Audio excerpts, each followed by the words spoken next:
partons en voyage. Tout d'abord, un texte de Guy Goffet, lu par Catherine.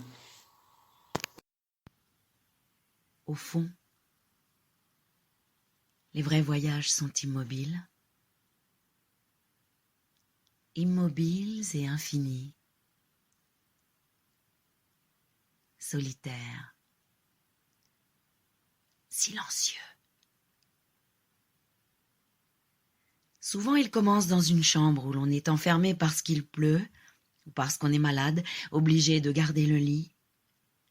On a 8 ou 9 ans, le goût des images qui partent toutes seules dans tous les sens et qu'on lit de même, en sautant par-dessus les fuseaux horaires, uniquement préoccupés du cours qu'elles ouvrent en nous et attentifs au fleuve qui va venir, qui doit venir, gonflé qu'il est de toute l'eau du regard, de l'eau de la pluie qui tombe peut-être dans ce monde tout près, où l'on n'est plus. Gonflé, oui, et irisé par la fièvre douce encore et peut-être, qui nous saoule un peu et nous fait dériver entre les motifs du papier peint décoloré. Ce sont là voyages à l'aveugle, sans carte de navigation ni boussole, sans référent d'aucune sorte, voyage en somme de reconnaissance dans les arcanes de l'imaginaire. Voyage de connaissance sur la route de soi, avec l'intuition pour seul bagage. Voyage que l'impérialisme du but n'a pas encore entaché, réduit à cette caricature moderne qui fait que l'essentiel n'est pas de partir mais d'arriver, et le plus vite possible, qu'importe la pluie, le vent, la poussière de la route, les mouvements du paysage et ceux de l'âme en marchant. Voyage de Colombe qui tourne en sa cellule, parmi les cartes brouillées, en attendant que les ailes lui poussent et que la mer ne soit plus qu'un lac de poche. Voyage de tous les rêveurs en partance, qui agrandirent le monde à la fin. Les Marco Polo, les Magellan, les Cartier, les... Voyage à la manière encore de Li Taipo qui nourrissait de vin ses images et qui mourut noyé en voulant cueillir la plus belle. Ce reflet sur l'étang de la lune qui rit. Voyage au fond d'un bistrot, sur le vieil atlas découvert chez un bouquiniste et qui vous change d'un coup les clients du petit matin frisqué en caravaniers fourbus dont la laine fume.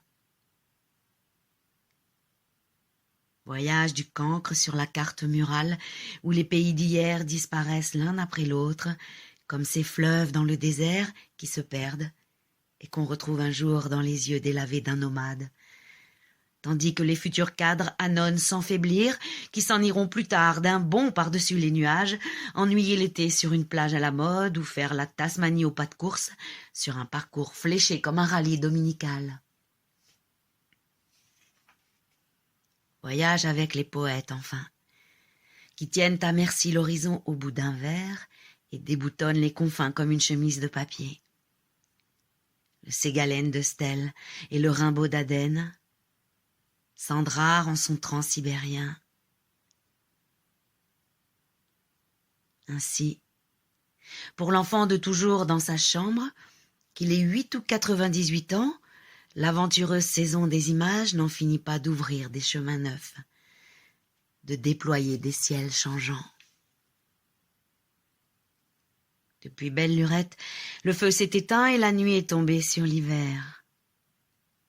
Mais l'enfant, marquis dans une autre vie, brûle encore au feu des images. Demain, le jardin du monde va refleurir, qui rend ses couleurs aux plus vieilles images, toute sa lumière à celui qui, regardant, voit plus loin que ses yeux, et met la mer en bouteille en marchant dans un livre.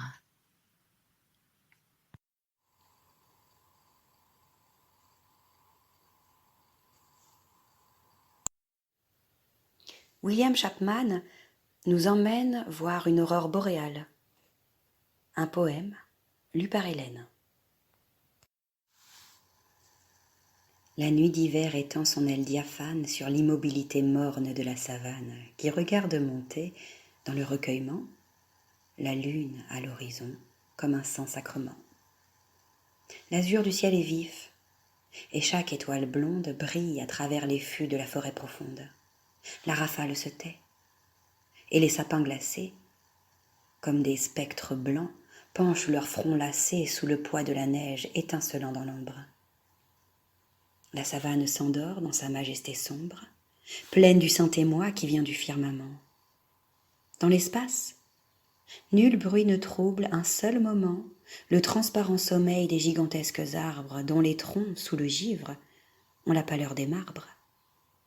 Seul le craquement sourd d'un bouleau qui se fend, sous l'invincible effort du grand froid triomphant, rompt d'instant en instant le solennel silence du désert qui poursuit sa rêverie immense. Tout à coup, vers le nord, du vaste horizon pur, une rose lueur émerge dans l'azur, et, fluide clavier, dont les étranges touches battent de l'aile ainsi que des oiseaux farouches, éparpillant partout des diamants dans l'air, elle envahit le vague océan de l'éther. Aussitôt, ce clavier, zébré d'or et d'agate, se change en un rideau dont la blancheur éclate, dont les replis moelleux, aussi promptes que l'éclair, ondulent follement sur le firmament clair. Mais quel est ce vol étrange? Ou plutôt ce prodige? C'est le panorama que l'esprit du vertige déroule à l'infini de la mer et des cieux, sous le souffle effréné d'un vent mystérieux.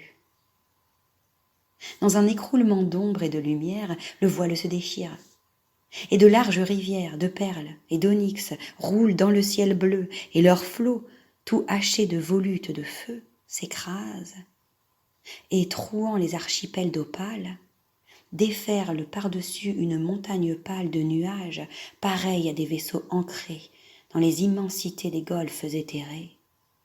Et puis, rejaillissant sur des vapeurs compactes, inondent l'horizon de roses cataractes. Le voile, en un clin d'œil, se reforme plus beau, lové comme un serpent, flottant comme un drapeau.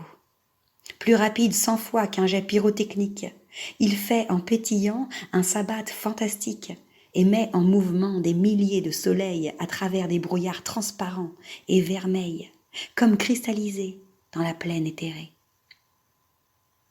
Quelquefois on dirait une écharpe nacrée qu'un groupe de houris secourait en volant dans l'incommensurable espace étincelant. Tantôt, on le prendrait pour le réseau de toiles que Prométhée étend pour saisir les étoiles, ou pour le tablier sans bornes dans lequel les anges vanneraient des roses sur le ciel. Et la forêt regarde, enivrée, éblouie, se dérouler au loin cette scène inouïe. Et l'orignal, le mufle en avant, tout tremblant, les 4 pieds cloués sur un mamelon blanc, l'œil grand ouvert, au bord de la savane claire, fixe depuis longtemps l'auréole polaire, poudroyant de ses feux le céleste plafond, et son extase fauve en de larmes se fond.